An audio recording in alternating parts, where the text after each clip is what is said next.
Hello everyone and welcome to today's Cambridge University Press ELT webinar. I'm very pleased to welcome as today's presenter Craig Thaine. Craig is co-author of Cambridge English in Power and has been involved in ELT for 30 years. He's Cambridge DT-EFLA qualified and also has an MA in Applied Linguistics. He's worked as a teacher and teacher trainer in many different countries including England, Italy, Egypt, Sweden and New Zealand. He's currently Director of Teacher Training at Languages International, Auckland, and is a Cambridge English Language Assessment Teaching Awards Assessor for both the CELTA and Delta schemes. So, over to you, Craig.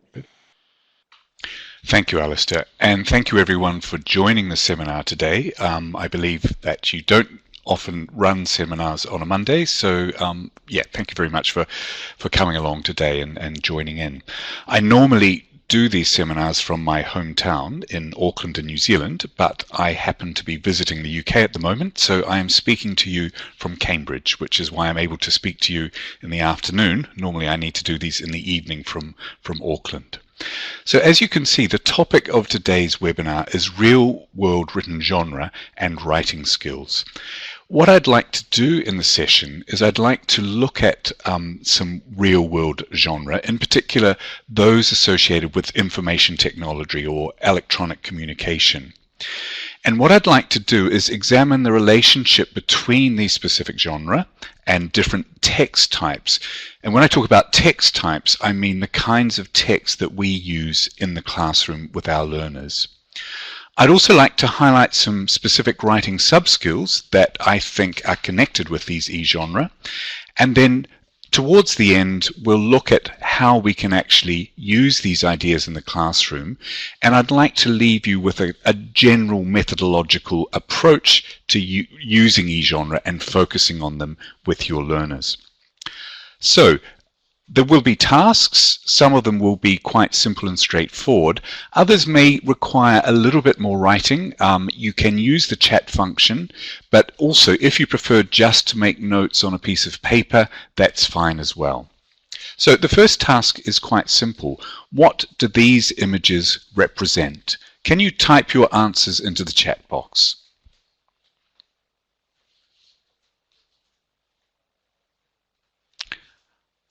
Okay, social media,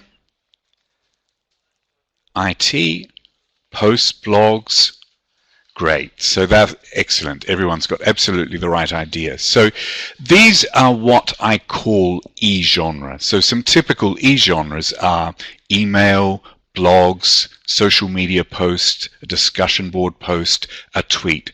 So the kind of writing that we do when we're using IT or information technology.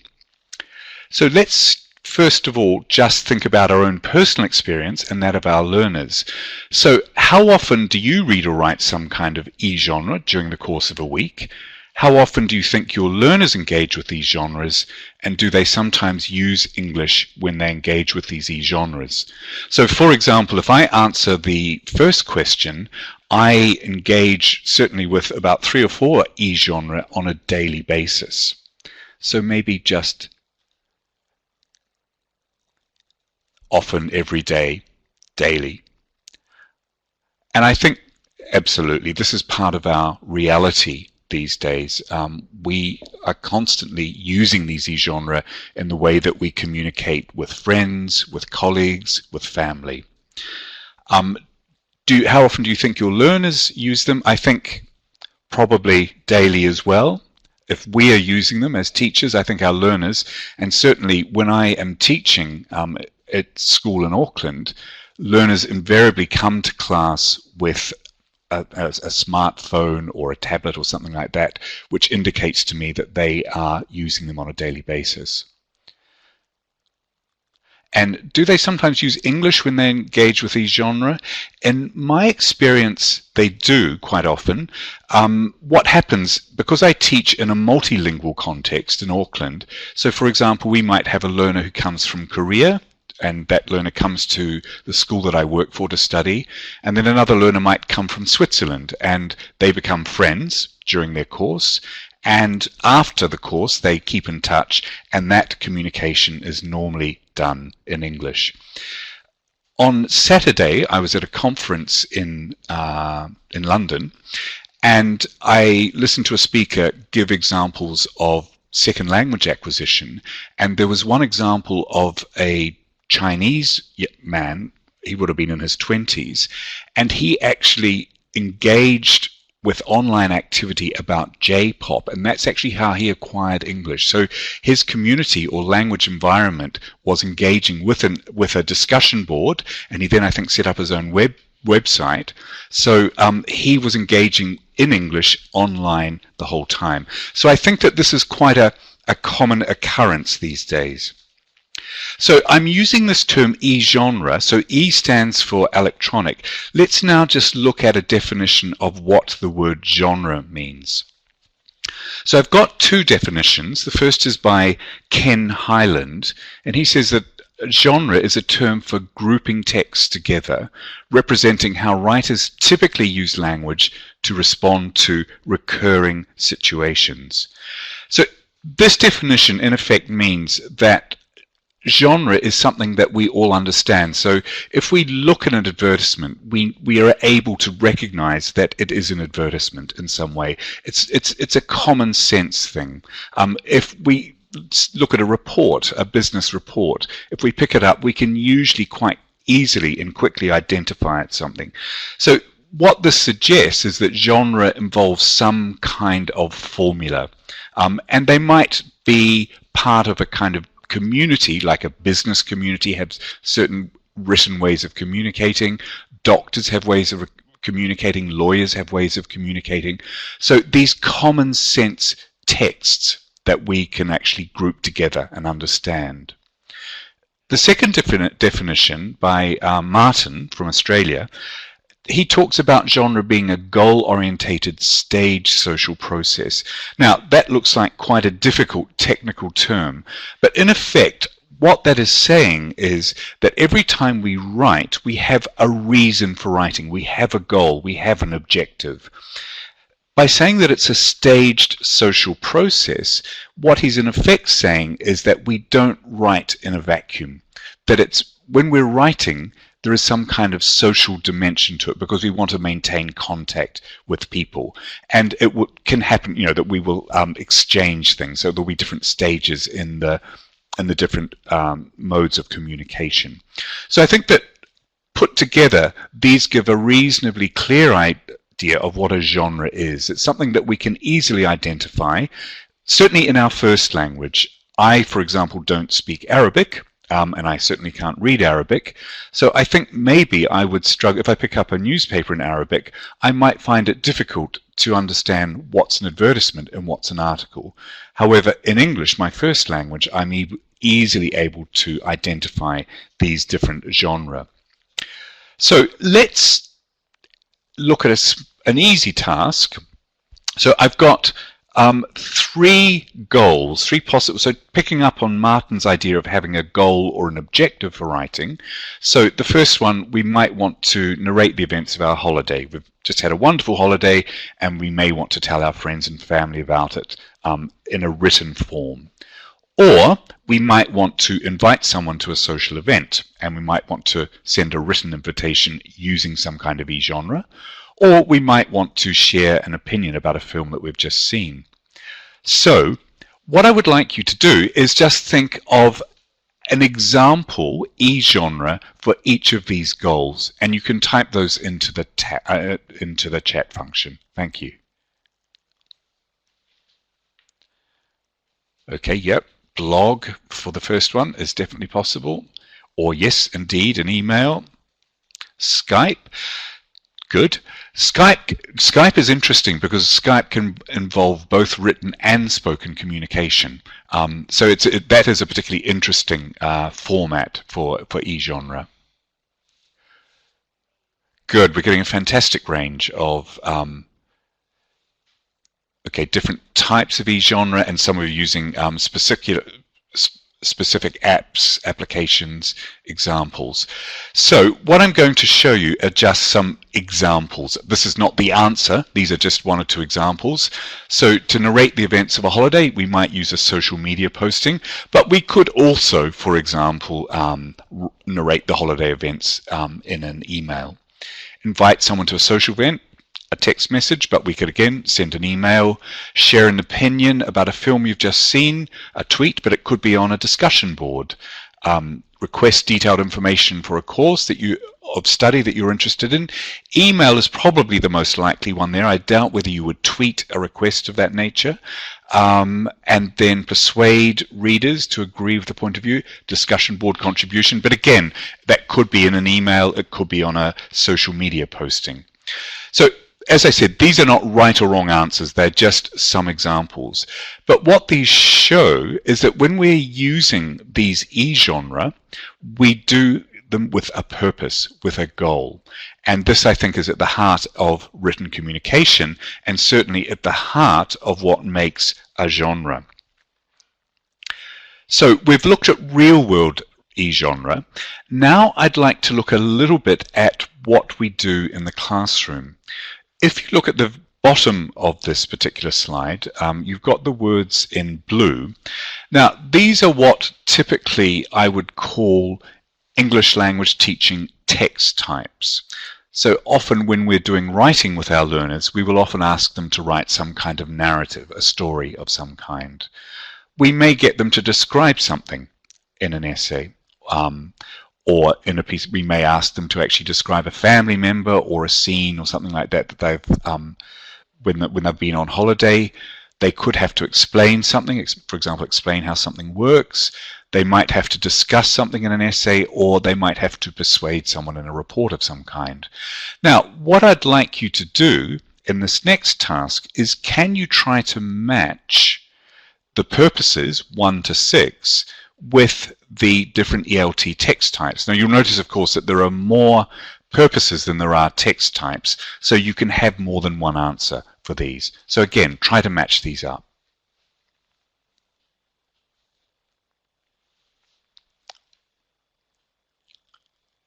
Okay, good, we're getting some answers now. It is possible to have more than one goal for one text type. I should also say that many of these text types we often deal with when we're teaching exam classes of some kind. Good, fantastic, lots of answers coming through, and I see that, yes, a lot of you agree, coming up with very, very, very similar ideas. Okay, so again, I'm going to show you an example answer, but it's not the answer. This task is very open to interpretation. So these were some ideas that I had. When requesting detailed information for a course of study, we might use explanation, because we might want to outline what you want to do, what you want to study, or what information that you would want. Narrate the events of a holiday. Okay, I think that one was fairly easy because, and a lot of you had this answer, that you want to tell the story of your holiday. Invite someone to a social event. Here you might want to say why you would like the person to come, so you might want to persuade them. Share an opinion about a film. You might describe the film, but then you might discuss the good points, the bad points, and then put forward your opinion. If you're trying to persuade your readers to agree with your point of view, okay, you might discuss, because you might want to show both sides of the argument to show that you're being fair, and then you might try and persuade them to agree with your point of view. And then finally, describe something. Yes, obviously that was quite straightforward, descriptive, because you might want to describe the look and taste of food. So what's interesting, I think, about these past two tasks is that although we think of e-genre as being new, so for example, if we go back 20 years, they didn't really exist, any of them, still we can see that we use them with a particular purpose, as we did with text, writing letters or writing reports or writing a telegram. We always had a goal or a purpose. So that still applies with e-genre. And also, if we think of the kinds of things that we do with learners in the classroom, where we want them to engage with these English language teaching text types, we can still match those to the goals, which means that in some way they also match to the e-genre. But we're going to look at that in a little bit more detail later on in the webinar. So I'd just like to not sum up, but make some initial key points about e-genre before we move forward. So many learners engage with English language e-genre on a regular basis, in my experience. So obviously they're engaging with these e-genre in their first language, but also they're quite often using English to engage with them. What is interesting is a few months ago I did some writing in class, and I got students in class to write a social media posting, and the learner's reaction was, it's Facebook, not writing. So what's interesting is that learners don't necessarily see writing these e-genre as being about writing or developing writing skills. And this is a key point, I think, that I want to make in this webinar. So what this means is that while the mode of communication for e-genre is different, so we're using different technology to communicate in written form, still these kind of core ELT text types underpin the e-genre. They haven't gone away, in effect. But we're going to explore this more and also look at some examples a little bit later on. The other thing is, when we begin to look at some of the language that's used in these e-genre, we discover that they have their own conventions in one way or another.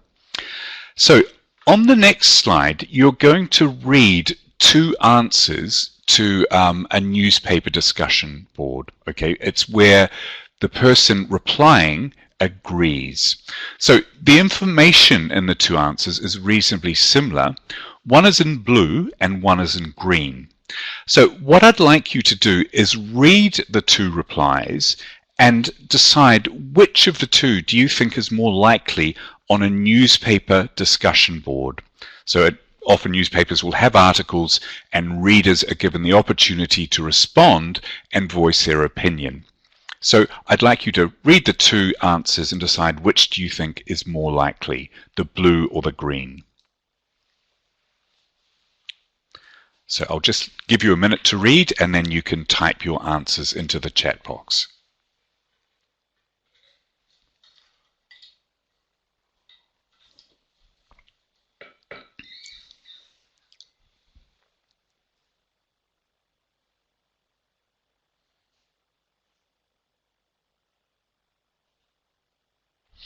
Okay, so quite a few. Most of you are saying that the second, the green one, is more likely, and yes, some of you are saying that the first one is perhaps a little bit too formal, and I think I would agree with that. These two, in fact, the green one is based on a real example. For copyright reasons, obviously, I couldn't use it in this webinar, but I've based the green example on a real posting that I read online, and I've use very, very, very similar language. Now, I have to say that number one is, I'm not saying it's not possible that it would be posted in some way, but I think that number one, the blue one, is probably more likely in a slightly more academic discussion board, but less likely on a newspaper that people are reading every day.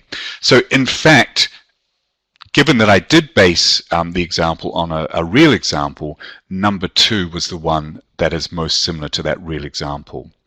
Now, what's interesting about this is people will read number two and think, oh, well, it's just like spoken language. In fact, it's quite easy. It's not difficult to write. Well, that's true if English is your first language. However, if you are a learner, I think that the second, the green example, can be quite tricky because as you can see, it is like spoken language, but I think the question in learners' minds often is, how much like spoken language can it be?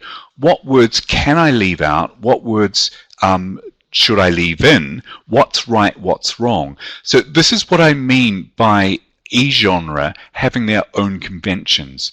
So let's just, what I've done is I've analyzed example number 2. So you can see the little arrow pointing out up. That shows that something has been left out. So we call this ellipsis. It's when we throw away redundant language. Typically, we do this far more often when we speak than when we write. We also have used contractions like don't and I'd. We also have used substitution. It's a hard one. So the one is substituting a noun. It's substituting. It's a hard argument or a hard point of discussion. And then we've also got the dash after do, which is a less formal mode of punctuation. Now, as I said, if English is your first language, these often seem obvious. However, if you're a learner trying to understand how you should write in an appropriate way for these e-genre, I think when you look at it in this way, it becomes slightly more complex. So this is an area where we can help and support our learners. So this is one convention associated with e-genre, a discussion board posting. Now, I want to move on now to another example. I had a look online and I discovered that there are various people who act as consultants, freelance consultants, to help you manage e-genre. Now, these people are not aiming to help learners, they're actually aiming to help native speakers, and often their services are for sale, so you actually have to pay to get their help and advice.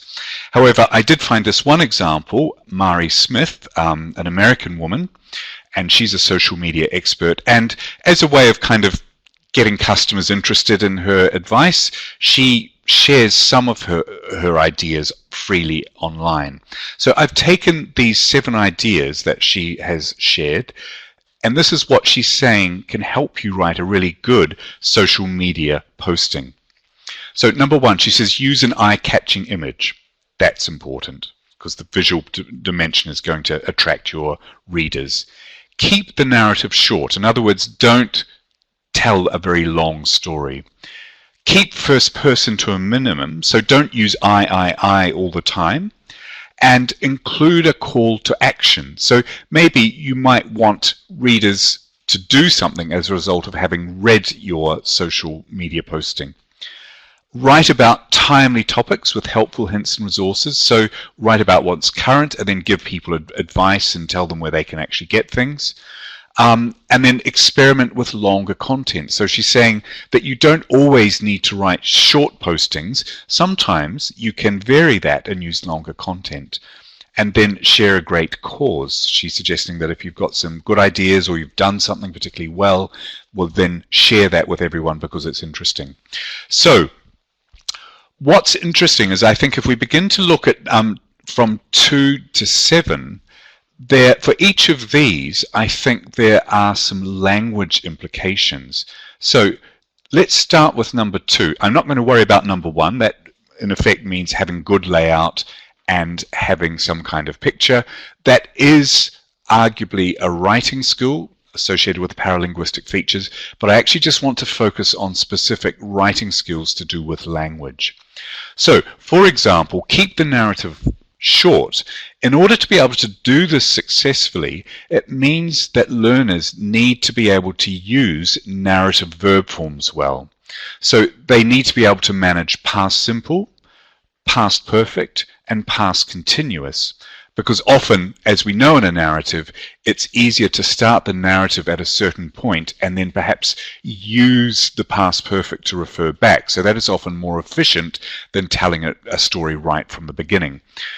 You also need to be able to use linking words associated with time to make the narrative clear to learners.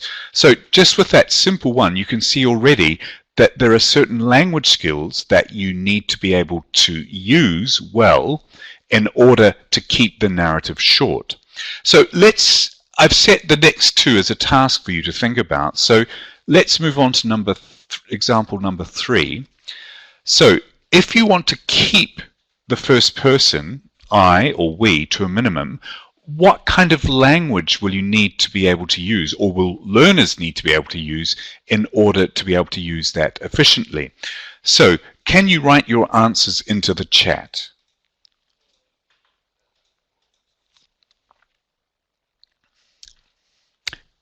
Great. Fantastic answers coming through. That's really good.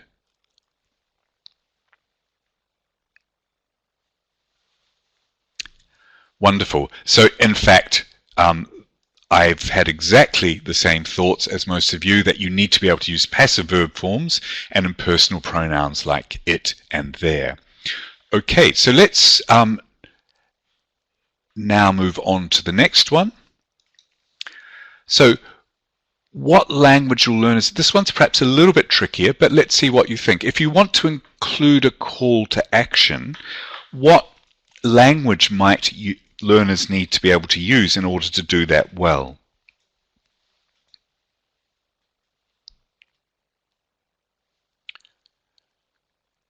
Good, yeah, imperative forms giving advice. Yep.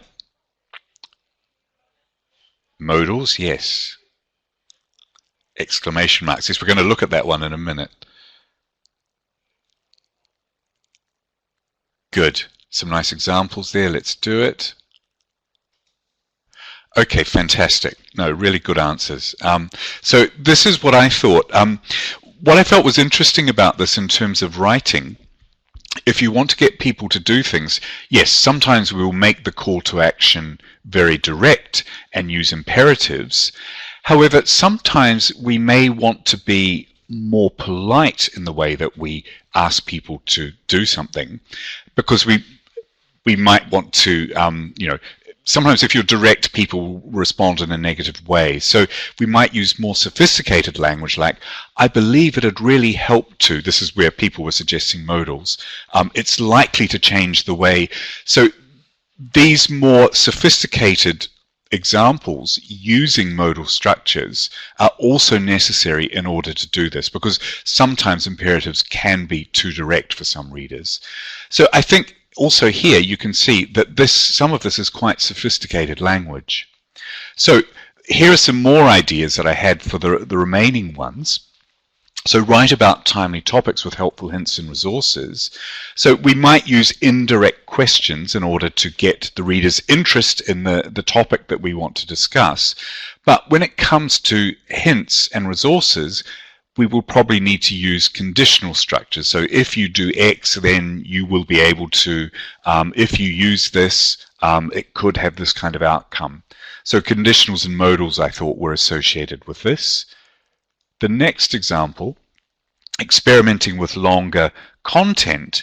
So this means that we would need to be aware of conventions of how we organize some of the genre.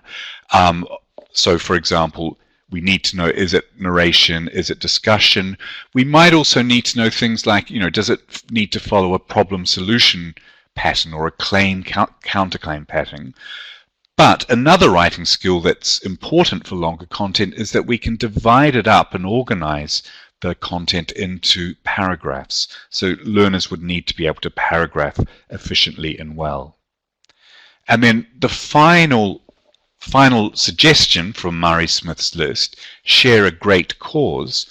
So often, if we've done something well and we want to share that information, we will want to talk about the outcome or the result, which means we would, we have raised £5,000. So you can see we need the present perfect in order to discuss this. And if we want to share and we're feeling enthusiastic, someone mentioned this before, this kind of irregular use of capital letters and exclamation marks, this punctuation, to show enthusiasm. I mean, this is obvious to us, but it's not necessarily obvious to someone who is a learner at a lower level. This is something that they would need to have help with, because sometimes, capital letters, we need to be careful with those, because sometimes it can be perceived as shouting in written. It's like shouting in written communication. So to sum up we looked at the two examples from the discussion board and realized that there are conventions associated with e-genre in terms of what we leave out and what we keep in. But then when we look at this advice in terms of how to write a social media posting in a lively and interesting way, and begin to kind of drill down and tease out the actual linguistic implications of that, we can see that there's quite a lot going on. So I think learners would struggle with this, and they would need quite a bit of help and support from us teachers in order to do that. So having looked at that, I want to look at another issue associated with e-genre, and this is audience. Now, this is often something that we encourage or we want our learners to think about. When we get them to do writing, we often say, okay, think about who is your audience. So if we think about English language teaching and think of 25 years ago, approximately, who was the audience for the vast majority of the learners' writing? These days, who is the potential audience now? So could you type your answers into the chat box?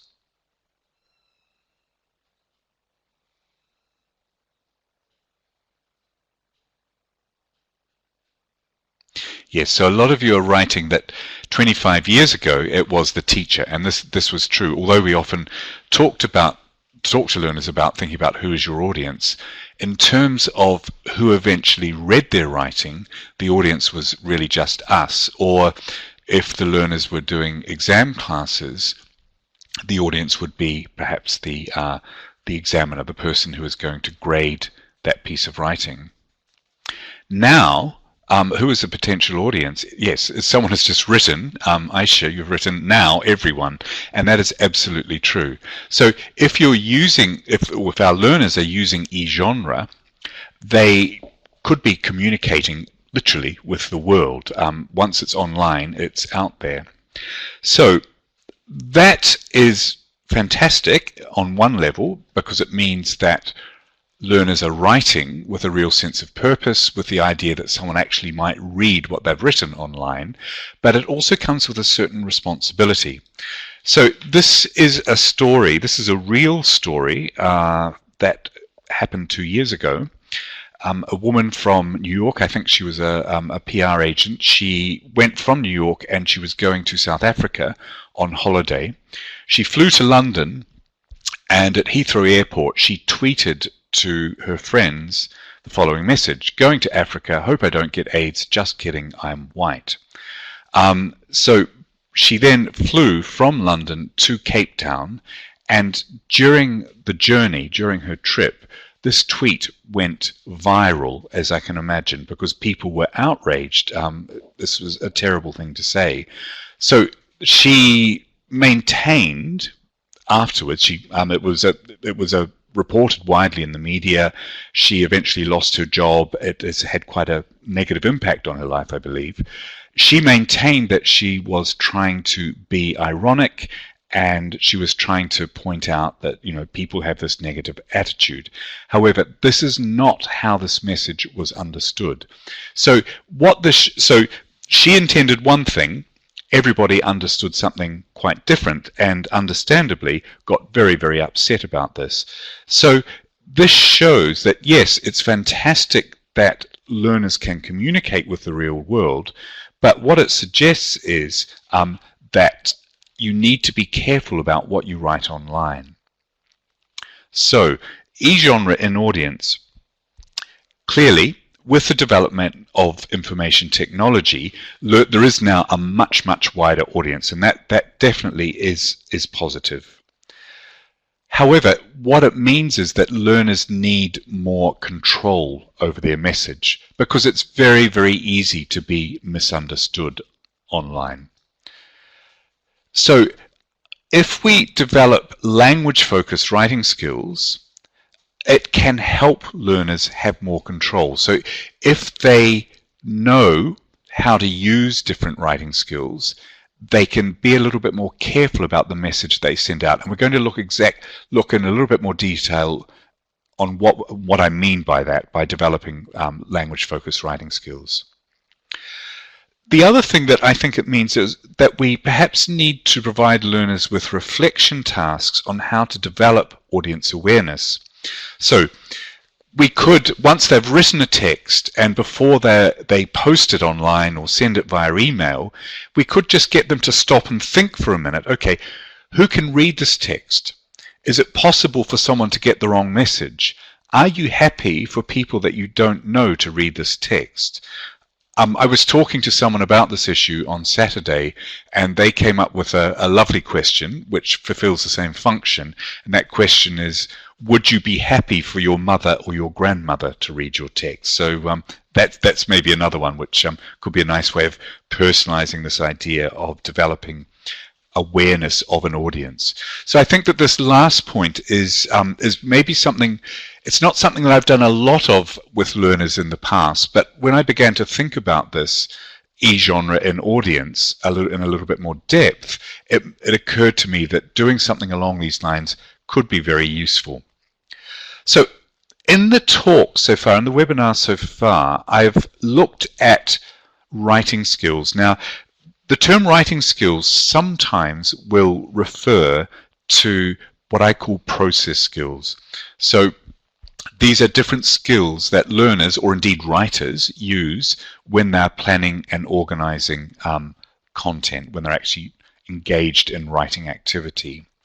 But we can also look at writing skills from a linguistic point of view. So, for example, using linking words that signal time. So, first, secondly, after that, etc. So, what I would like you to do is look at these examples, these 8 examples, and can you write P if you think it's process writing skills, or L if you think it's more of a linguistic writing skill. So just a way to help us get our thinking clear. And again, this could be one where it might be easier to write on a piece of paper.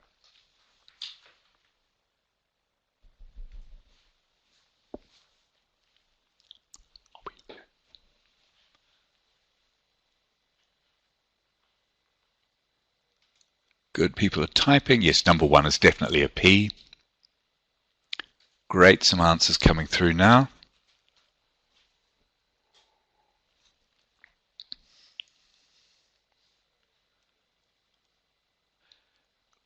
Fantastic. It looks like most people have got the right idea. I'll just wait a minute or two just to give more people a chance to reply.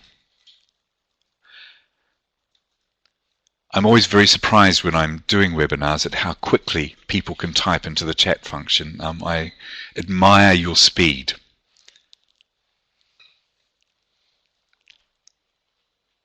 Okay, good. So this was what I thought. So revising and proofing, I think, is to do with the writing process. Brainstorming ideas, again, is process at the beginning of the process. Using contrast and concession linking words, although, however, but, etc., is more linguistic. Paragraphing, I would say, is more linguistic. You could argue it's like a planning thing, but I think knowing when to divide, where to divide, is perhaps more linguistic than it is to do with actually part of the process. Drafts, obviously, is a process that we go through. Spelling is linguistic, being able to spell correctly so that the words are clear. Again, punctuation I see as being more linguistic, and then polishing for submission is more to do with the process. So what I'm most interested in for the rest of this talk are the linguistic writing skills. So I'm going to put the emphasis there. Okay, so another task, and note the instruction there, more than one answer is possible. What I'd like you to do now is match the writing skills to the text types. So for example, signaling time relations in a text, that could be narration. So can you, in the chat box, try and match these up? So looking at these text types that we discussed earlier on, common text types that we find in English language teaching books, teaching materials, and often used in English language exams like Cambridge exams, PET, Cambridge First, but also IELTS.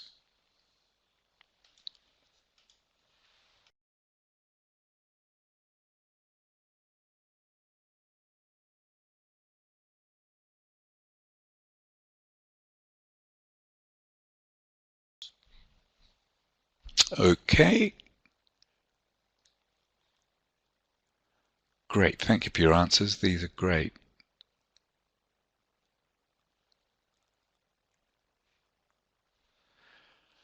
Okay. Yes, I think most people got the right idea. So these were what I thought, that signaling time relations in a text could be narration, but it could also perhaps be an explanation, particularly if you're maybe explaining how something works. So first you do this, then you do that, etc.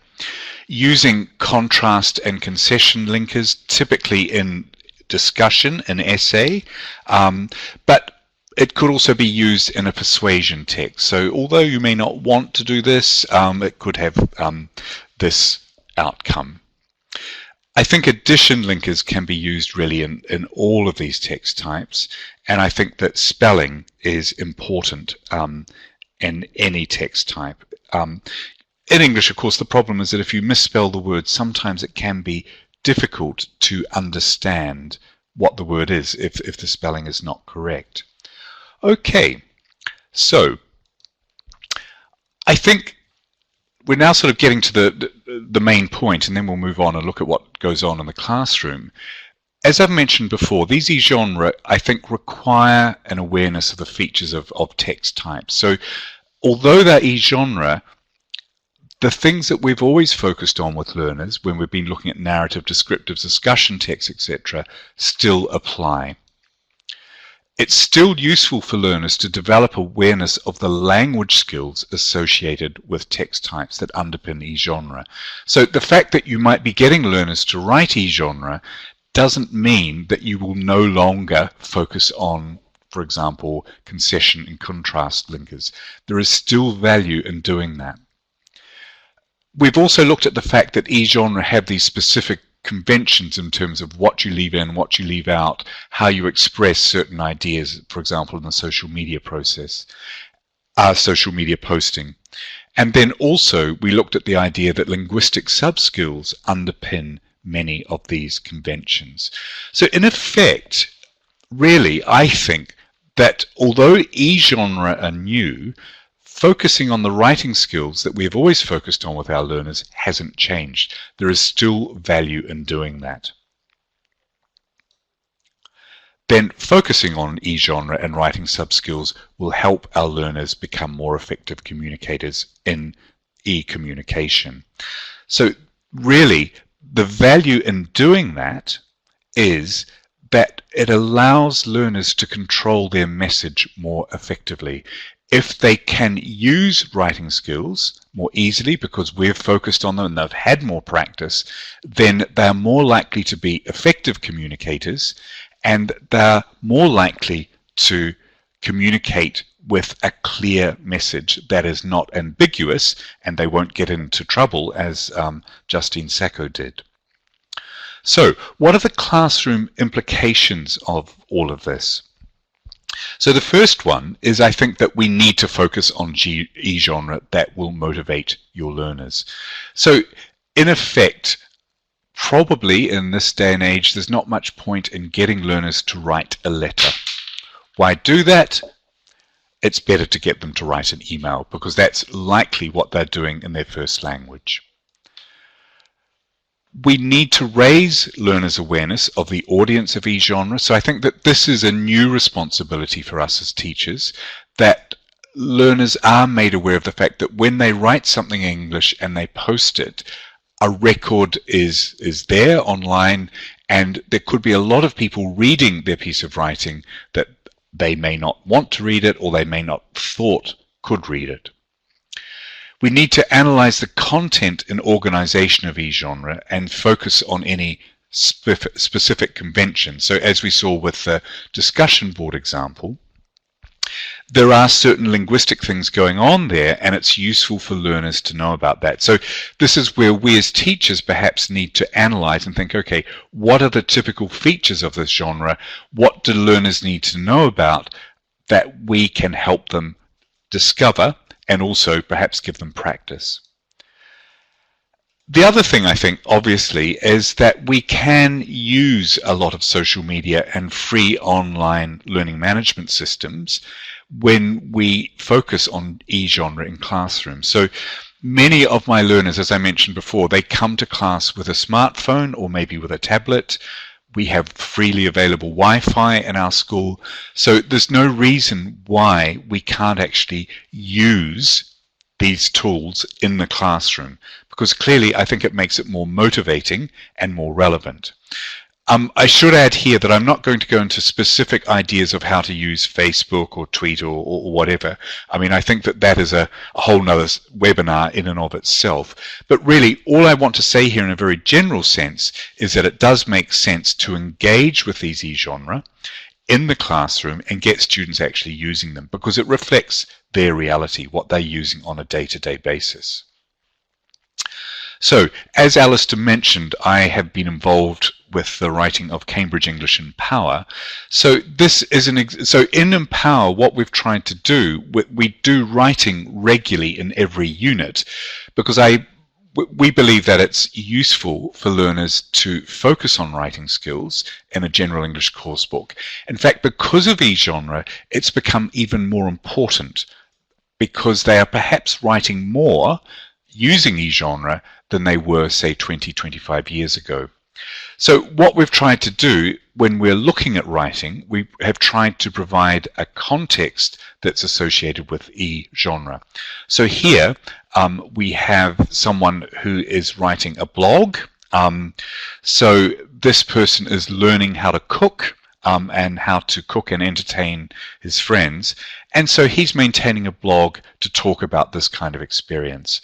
So here we find the example as a blog. So previously this might have been in a diary or something along those lines, and it might have just been for private communication. Whereas these days people are more likely to write a blog and share that information with a lot of other people. So that's the example, a blog talking about food and cooking. But note, this is the task that goes with the text.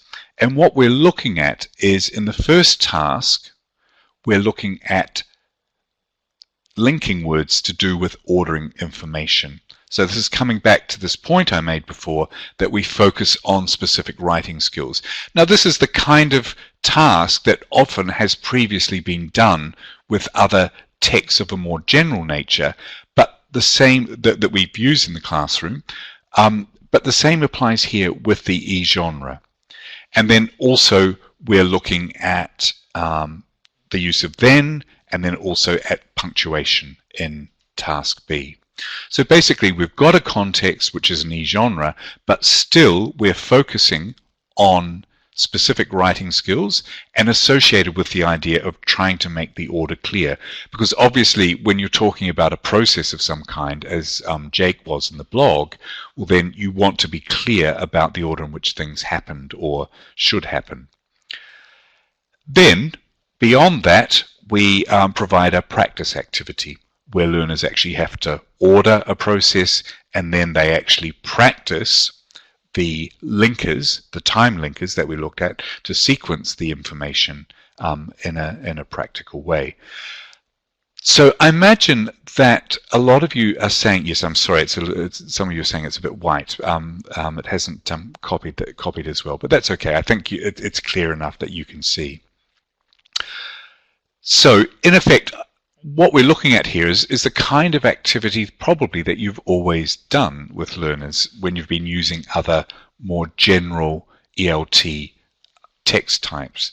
So what we're doing is just applying that to e-genre. Nothing has changed, but what I'm saying is, I suppose, the key point that I'm making here, the fact that it is an e-genre doesn't mean that you don't have to bother about things like time linkers. They're still useful, they're still valuable. So let's now look at a very general or generic approach to how we can focus on e-genre. So if you find a genre, or you might want to create an example social media posting for your learners to focus on, or an example email, or you might have an authentic example. So what steps can we go through in a lesson in order to help our learners develop awareness? So I think the first thing is to provide a model text. As I said, it can be real or it can be something that you have created yourself. And then obviously the first thing to do is provide a reading comprehension task. And in the task, you might want to get learners already to think about, okay, why has this person written this particular email or social media posting? Who do they want to communicate with? What is the aim? What is their objective? Why have they written this text? So those kinds of questions could be included in the comprehension tasks that you give. So that's already beginning to develop a little bit of awareness of audience. Then highlight or clarify some key features of that particular genre. So it could be to do with the format, it could be the layout, it could be the typical things associated with the genre, it could be specific language items. So a lot of the things that we looked at when we were looking at what sub-skills you would focus on for the social media posting, the examples from Mari Smith. So highlight some of these key features. I think it's probably a good idea maybe just to do about maybe 2. It depends on how difficult they are, the language skills that you want to focus on, but maybe 2 or maybe 3 if they're very simple and straightforward. But you want to clarify those and get learners to notice them. So having done that, having clarified these key features, I think then it's a good idea to provide learners with some kind of practice activity, as we saw with the example with the food blog, with the sequencing linkers, and students had the practice activity where they had to order the information and add the linkers at the appropriate stage. So whatever you highlight or clarify or get students to notice, then move on and actually provide them with some practice.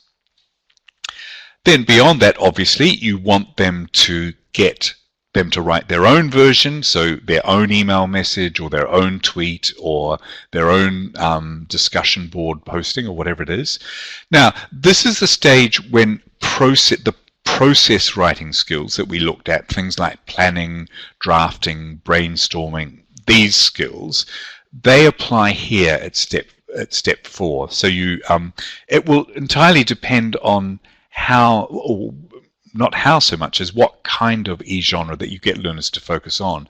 So if it's just a tweet, probably learners are not going to have to brainstorm and plan too much because a tweet is quite short. However, if it's a social media posting, maybe they will have to brainstorm ideas and plan and think about how they're going to do that. I think that drafting is always useful, even if a short message like a tweet, write it, put it away, put it aside, then look at it again and think, okay, should I make some changes here? And then you would perhaps get some feedback, revise it. Step 5 is something that I haven't done a lot of in the past, but I'm doing and thinking about this a lot more, and more importantly, getting learners to think about it. And this is a suggestion that I made previously about the reflection questions, getting learners to consider the audience of their message and whether they are happy that other people are going to read it, and also getting them to think about, well, how clear will this message be for someone who doesn't know you, who's reading it online perhaps? How clear will the message be? And then the final step in the process, they actually write their final draft once they've thought about the audience, and then the nice thing is that they can send the message or they can post in some way. So, I mean, this I think is a real strength of e-genre, is the fact that often learners wrote a text and then they just handed it in to the teacher. Now they can write a text and they can actually post it. It feels authentic. It feels real. And I think that that is often very, very, very motivating for students. So we've now more or less got to the end of the webinar. So in summary, what I'd like to do is just outline the key points that I've been trying to make. So it's this idea that learners are likely to engage with a variety of English language e-genre. So the familiar things that we've always worked on still underpin these e-genre, and they will also have their own conventions. We need to help learners develop writing skills in order to be able to, so that they can communicate effectively. So the things that we've always done, I think we still need to do. And in the classroom, we need to make sure that learners understand what are specific conventions associated with e-genre, and we need to develop their writing skills. And as I've said before, the main point I perhaps want to make here is that because of e-genre, learners are perhaps doing more writing in a general sense than they used to. So if they are doing more writing, and they're doing that writing sometimes in English, we have quite a useful and important role to actually help them develop skills to communicate effectively. Thank you for listening, and I'll be happy to answer any questions. I think we've got about 5 minutes, is that right? Yes, we've got about 5 minutes, so thank you very much, Craig. Start with the first question from Rula Arampetskaya. My apologies, Rula, for my pronunciation of your name.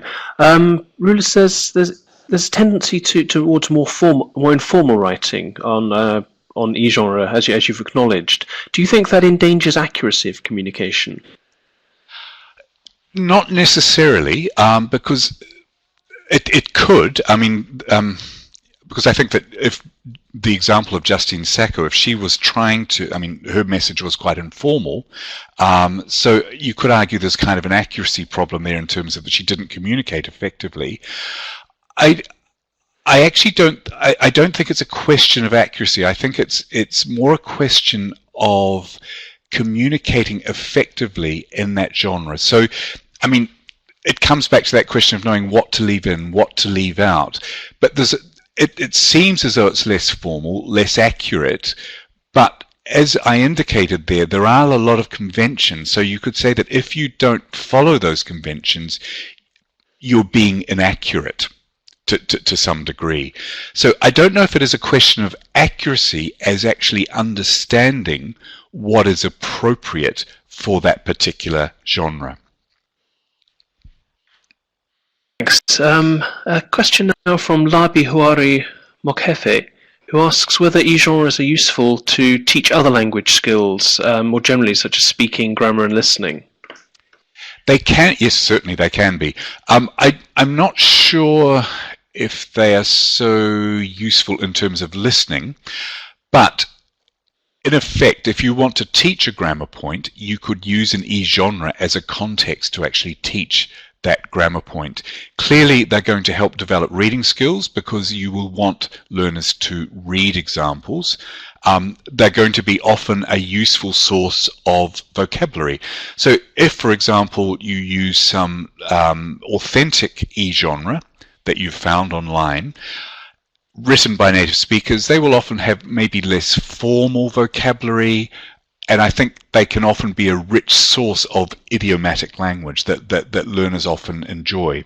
So yes, I think that they can be used for a lot of other language skills, but I'm got my doubts about listening. I think that one may be a little less. Unless perhaps, I don't know, in some way you're combining Skype with the messaging function in Skype together with listening and having a conversation. There could be some potential there, but off the top of my head, I'm not sure. I'd have to think that through. Okay, thanks. A question now from Margarita Molestina, who asks where we can get ready-made lessons related to this topic. Nowhere really that I can think of that you can just get them online. In Empower, we've actually created a lot of lessons. In the coursebook series, we've created a lot of ready-made lessons where there's an example e-genre and there is analysis of the language skills, and we do it in every unit of the coursebook at all levels. There's actually a systematic writing skills syllabus. But in terms of kind of freely available activities focusing on e-genre, I'm not sure there is anything, because I mean, when I was sort of thinking about this topic and looking online, there isn't a lot of discussion of this. So to the best of my knowledge, I don't know. And as I can only say that in Empower, we're trying to do it, so maybe it would be nice to actually have a look there. Empower is the course book that I worked on with my colleague Adrian Dove. Okay, thanks. And just time for one final question. Would you consider giving students a kind of writing skeleton of the key features of writing some of these genres? Yes, I think that could be a very, very nice idea, a very useful idea, particularly at lower levels where you want to support and scaffold learners a lot more. You could initially provide sort of skeletons, almost like sort of frameworks of some kind, as a kind of an initial step before they start to write their own. I think that's a lovely idea. So thank you very much for sharing that with us. Okay, thank you very much, Craig. I'm afraid that's all we've got time for today, but of course we'll be back tomorrow with a webinar from Jeanne McCartan and Helen Sanderford, who'll be discussing how to make the most of blended learning. You can sign up for that by visiting our events page, cambridge.org/ELT events. So thank you very much everyone for attending. Thank you to my colleagues who've been helping moderate, and thank you particularly Craig for an absolutely fascinating session. Thank you very much. Thank you for listening, everyone.